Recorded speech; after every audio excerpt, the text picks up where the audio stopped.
বুকের ভিতর থেকে আম্মা ডাকটা বাইরে আইতেছে, কোনো কন্ট্রোল পাইতেছি না। সারা জীবন আম্মা বলবো। আচ্ছা যাক, বৃষ্টি কথা করে লাভ নাই। এখন চলো আমরা সবাই মিলা তোমার আব্বার হাতে তুলে দিয়া তারপর কালকে আমরা এই বাড়ি ছেড়ে চলে যাবো। আসো আম্মা। আমি যাবো না, এটা হলো আমার খাস কথা। তারপর আপনাকে যা খুশি আপনারা তাই করেন। একটা বয়স্ক লোকের সাথে একবার ভুল করছে দেখে কি সারা জীবন তার সাথে আমার কাটাতে হবে নাকি? Full HD full HD. শোনো, আমি আমার বউ, আমার ফোলা, আমার ফুতের বউ সবাই নিয়ে অন্য জায়গায় চলে যাবো। শোনো, প্রয়োজন বোধ আমি গাছতলার থাকবো। তারপরেও তুমি এই বাড়িতে তাহো। হ্যাঁ, তোমার আমরা মান্যা নিছি, তোমার মায়ের আসনে বসাইছি, এটা তোমার মান্যা নিতেই হইব। না না, আপনাকে কোথাও জানার দরকার নাই। আপনাকে বাড়ি আপনারাই থাকেন, আমি চলে যাইতেছি। তুমি যাইতে পারবা না আম্মা, এটা কোনোদিন হইব না। আপন অধিকার চাইয়া দিয়া তুমি যাইবে আগা, এটা আমি হইতে দিব না তো। আম্মা জান, আপনারে আব্বাই বড় করে ডাকে, আইউন আপনি আইউন। আচ্ছা শোনো শোনাবান সুদা, এই বাড়িতে আম্মায় থাকবো আর আব্বাই থাকবো। আমরা সব দাবি আমি উঠাই নিছি, এই বাড়িতে আমরা থাকতাম না। তোমরা সবকিছু গুছগাছ করো, কালকে এই বাড়ি ছেড়ে আমরা যাবো গিয়া। হ, আমি তোমার কথা সবই শুনছি, কোনো সমস্যা নাই, আমি গুজগাছ করে লইতাছি আমার বুঝ মতন। ও অহন ওই আম্মারে আব্বার ঘরে ফাড়াইতে কইছে।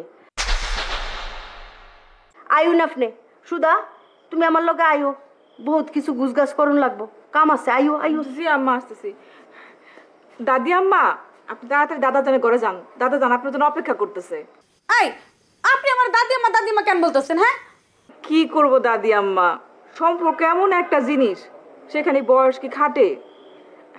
আব্বা আমি গেলাম। দাদি আম্মা তাড়াতাড়ি আসেন। আম্মা গো, আমি যে তোমার আম্মা কইতাছি, আমার নিজের কিন্তু খারাপ লাগতেছে। কিচ্ছু তো করার নাই। সুদার তুমি দাদি, আমার তুমি আম্মা। কারণ আমার বাপে যেহেতু ঘটনা ঘটাই আলছে, আইনত তুমি আম্মা হয়ে গেছো, আমি এটা তো মান্য নল লাগবো, তো কিছু করার নাই গো আম্মা। দেখেন, এইভাবে আমার আর আম্মা আম্মা বলবেন না। বলবো আম্মা, কিছু করার নাই। বুকের ভিতর থেকে আম্মা ডাকটা বাইরে আইতেছে, কোনো কন্ট্রোল পাইতেছি না। হ্যাঁ, সারা জীবন আম্মা বলবো। আচ্ছা যাক, বৃষ্টি কথা করে লাভ নাই। এখন চলো আমরা সবাই মিলা তোমার আব্বার হাতে তুলে দিয়া তারপর কালকে আমরা এই বাড়ি ছেড়ে চলে যাবো। আসো আম্মা। আমি যাবো না, এটা হলো আমার খাস কথা। তারপর আপনাকে যা খুশি আপনারা তাই করেন। একটা বয়স্ক লোকের সাথে একবার ভুল করছে দেখে কি সারা জীবন তার সাথে আমার কাটাতে হবে নাকি? আরে তুমি তো আইনের বিষয়টা বুঝতে গো, বিয়া তুমি করে আলছো, এমন কিছু করোনা আছে, রাখতে হেলাপ আছে। হন দেখেন, আমি যা কর কইছি, আমি ভিতরে যাবো না। একটা বয়স্ক লোক যার অলরেডি পা কবরে চলে গেছে অর্ধেক, এখন কি তার সাথে আমার সারা জীবন সংসার করতে হবে নাকি? তোমার কথায় তো যুক্তি আছে, এই কথাটা তো আমি কোনো চিন্তা করি দেই নাই। হ্যাঁ, সমাধান তো দেওয়া উচিত, কিন্তু আমার বাপে যে কামটা করছে এটা তো ঠিক কাম করে নাই। হ্যাঁ, তার তো একটা বিচার অনুচিত, জরিমানা অনুচিত। মেমনে যাবে রে? হ্যাঁ, মিনিমাম হলে তো কিছু সয় সম্পত্তি তোমার লিখে দেওয়া উচিত। আচ্ছা যাই হোক, আমি চিন্তা ভাবনা করি, তারপরে তোমার জানাইতেছি। তুমি আপাতত এই ঘরে ঢুকে তুমি বহো, কম করে হলো 10 লাখ টাকা দেওয়ার ব্যবস্থা আমি করতেছি। লইবা লইয়া যাইবে গিয়া, নেওয়ার পরে আর কিন্তু ফেরত আসতে পারবা না। ঠিক আছে রাজি তুমি এই কথায়? ঠিক আছে, আপনার কথা আমি বিশ্বাস করলাম। আচ্ছা তাহলে যাও, এই ঘরে গিয়ে বহো, আমি ব্যবস্থা করতেছি।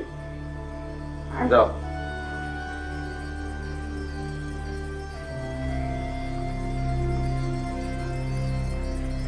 যাও, যাও।